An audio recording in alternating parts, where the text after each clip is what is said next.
In this lesson, we're going to take a look at the Isaca's IT Audit and Assurance Standards and Guidelines. Now remember, we're not going to tell you, first click here. I mean, it's not to that level of detail. But we're going to talk about those guidelines and standards that you should be looking at and applying to the actual audit. First of all is the Code of Professional Ethics. And of course, it's important. We need to make sure as professionals, especially if our certification is with the ISACA, that we understand what they're going to hold us accountable to as far as the way in which we act professionally. So I'm going to go over those with you. Number one of those is to support the implementation of and encourage compliance with the appropriate standards, procedures, and controls for information systems. And that is the goal, right? We want to make sure that that is the result of what we're looking at when we do the audit. We want to make sure that we are doing our duties with objectivity, to make sure we are putting in due diligence and professional care that are in accordance with professional standards and best practices. Sometimes you can read that as, don't take shortcuts. Especially if you decide to take those shortcuts and leave things out, or you aren't up to date on all of the regulations or laws or the technology that's being used, and you're not doing a very good job with it. If you don't know what the best practices are for a certain control or a certain type of IS system, you know what? You're going to be in some violation of that due diligence and that due care or professional care, and that makes you liable if something bad happens to that organization through your basic lack of understanding or lack of care. So anyway, keep that in mind. Serving the interests of stakeholders in a lawful and honest manner, while maintaining a high standard of conduct and character, and not to engage in acts that are discreditable to the profession. In other words, don't be a hacker on the side. As we continue on the discussion of these Code of Ethics, the next one is maintaining the privacy and confidentiality of information that's obtained in the course of your duties as the auditor, unless the disclosure of that information is required by legal authority. In that case, that information shall not be used for personal benefit at all, or released to inappropriate parties. Now, as you've heard me already using examples of some of the clients that I've had, I utilize terms like a bank or the hospital without telling you even what country it's in, or maybe if I do allude to it, I don't tell you specifically. The goal is I don't want to violate this rule, even in the aspect of training, by saying, I worked for XYZ Bank over in, the New England area, and this is what happened. I'm not going to do that because I don't want to get in trouble. I don't want my clients to have this kind of information out there. Even if it's good or bad, it's their information. Only will disclose it to those people that I'm supposed to. And that's what you got to look at here as far as what they're trying to say with these Code of Ethics. The next one is maintain competency in your respective fields and agree to undertake only those activities that you can reasonably expect to complete with professional competence. Now, we talked about that already. As part of what management should be doing is making sure that the people in the audit team have that ongoing training they need to be able to do the adequate job, at least adequate job, of auditing certain areas. They have to be within, their knowledge base. So that's important, right? I'm not going to go out there and audit something I don't know anything about.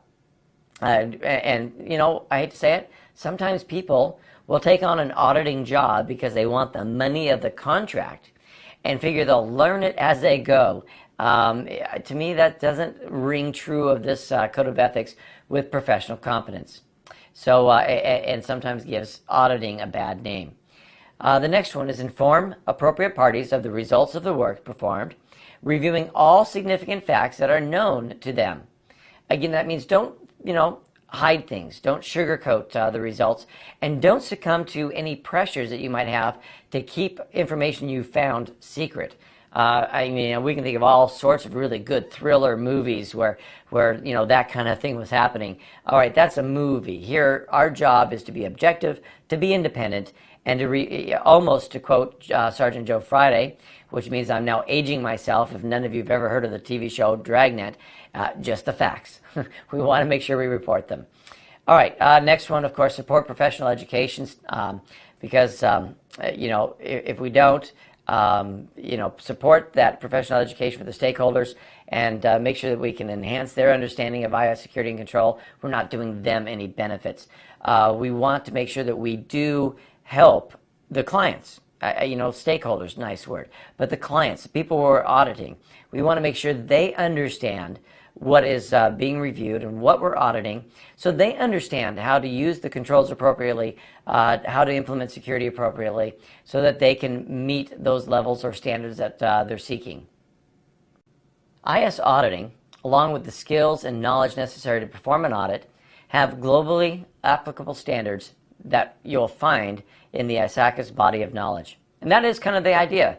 Again, we're not going to tell you every little thing you need to do, but we're going to give you the appropriate standards and guidelines and procedures that you would follow.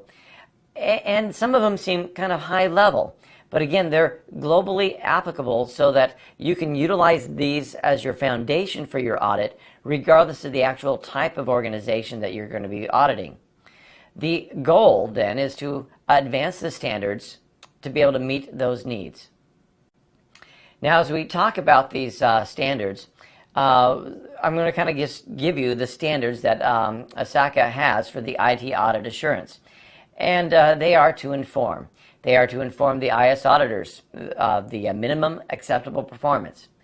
These objectives and standards are designed to inform management of the expectations concerning the work of the audit practitioner, to inform the members that they should be aware of the requirements and that failing to comply with these standards could result in an investigation into their conduct by the ISACA.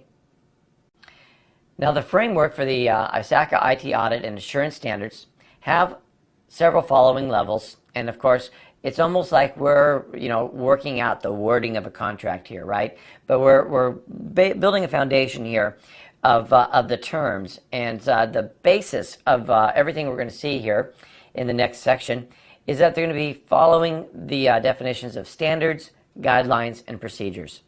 Now, standards, those are going to be the mandatory requirements for IT audit and assurance reporting. Guidelines are just that. They provide guidance for applying audit and assurance standards. Now, remember, guidelines do take into account some professional judgment of how they are applied. That's why it's called a guideline. I'm not going to tell you every little step you need to do. That's your judgment to see how you should conduct the audit, but you have guidelines to help give you some general direction of where you want to go. And procedures are examples of the process that an auditor might follow. Procedures often provide information on how to meet the standards, but they are not by themselves standards. They do not set requirements. They are just steps you can follow to get to those specific standards.